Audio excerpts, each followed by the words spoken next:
Hi guys, welcome to this video where we're going to be introducing polynomials. So the first thing we're going to look at, what is a polynomial anyway? So remember how we have an equation of a line.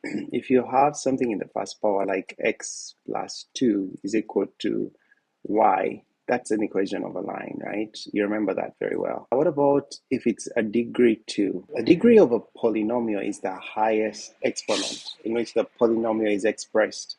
For example, if you have x to the power 4 plus x to the power 2 plus 2x plus, so it's degree 4.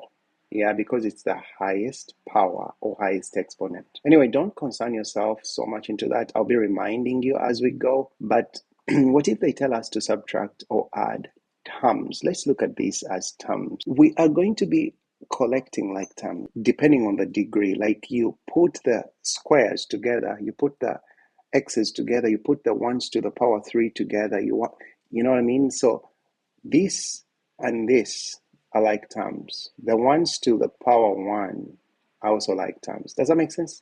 All right, let me show you what I mean. Okay, so we're subtracting, right? Remember, every time we are subtracting and there is brackets, you distribute with this negative. So this would give me 4x squared plus 5x. So we're going to distribute with this negative, minus 7x minus 3x squared minus 1, right? So now we are going to collect like terms. We're going to put the squares together. You see, these and these are like terms. So 4x squared minus 3x squared will give you x squared, right? These two are also like terms. 5 minus 7 will give you minus 2.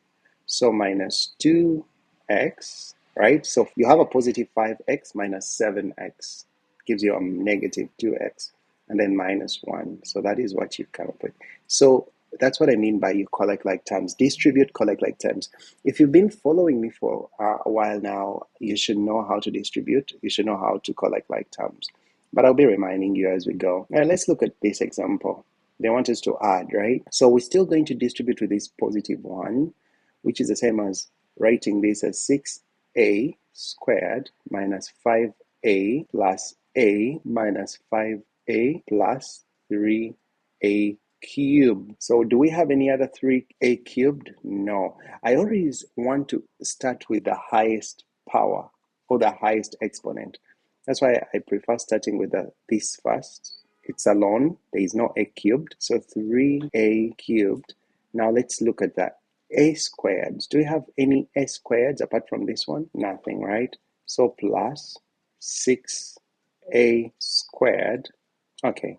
Now this is all these are like terms, right? So you end up with something like that. For now, we're going to leave it like this. And then finally, if I have this and they want us to add, we still distribute with this negative right there. So let's start with the v squared. This v squared and that's v squared. And that will give you negative 2v squared. Now let's add the constants. 14 minus 15 will give you a minus 1. So you end up with that. Okay.